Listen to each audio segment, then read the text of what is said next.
Nous allons effectuer les virages en BT. Tout d'abord, voyons les virages max. Le virage max, c'est ET. À notre vitesse, la colonne 5, on pourrait faire un virage à 60 degrés. Mais si on se réfère à la Aircraft Data Chart, on s'aperçoit que dans la partie ET, c'est noté NA pour Not Available. C'est-à-dire que cet avion ne peut pas virer avec le virage ET, il ne peut virer qu'au max avec le virage BT. Donc dans la ligne BT, à notre vitesse correspondante, la colonne 5, nous devons avoir une case de déplacement avant de commencer à virer. Donc nous allons procéder au déplacement de l'avion. Un point de déplacement et on tourne de 30 degrés. On continue. Un point de déplacement et on tourne de 30 degrés. Mais on se retrouve entre deux hexagones, pas en bonne position, donc on doit se décaler sur celui d'à côté. On est donc à 2 points de déplacement maintenant. On poursuit le virage.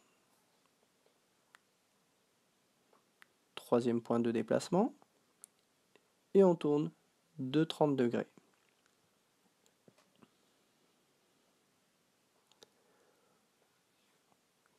Quatrième point de déplacement. Et on tourne de 30 degrés.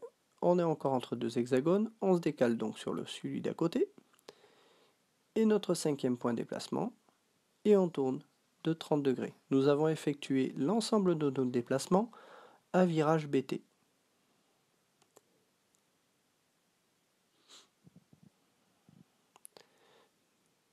Nous allons maintenant voir le log sheet. Nous avons effectué le virage en puissance normale.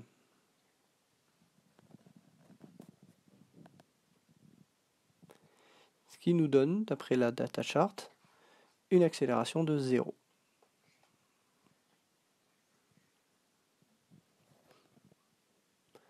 Les decel points.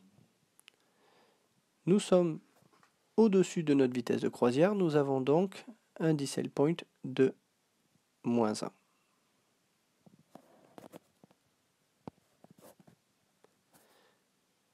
Ensuite, la décélération concernant le virage BT. Elle est de 1 dans notre configuration, nous avons donc un -1 supplémentaire, ce qui nous amène à un total de decel point de -2. -2 va correspondre à une diminution de la vitesse. Donc si l'on se réfère à nos règles,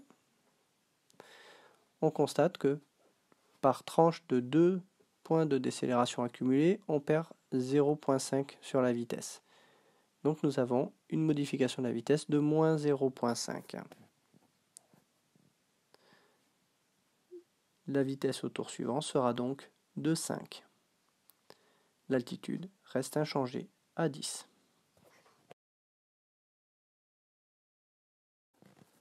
On pense à modifier la vitesse sur l'étiquette de l'avion.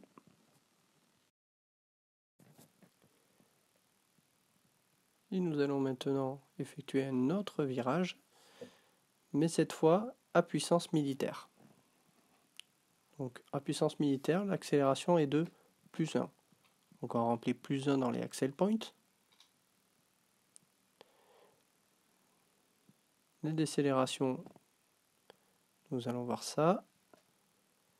Nous sommes toujours au-dessus de notre vitesse de croisière, donc -1, et en BT, nous aurons -1 également. Ce qui nous amène à un total de -2. La variation entre les accel points et les decel points nous amène à -1. On aura donc -1 pour le tour suivant. Nous n'avons pas de changement de vitesse pour le tour actuel. La vitesse au tour suivant sera donc de 5,5 et l'altitude toujours inchangée.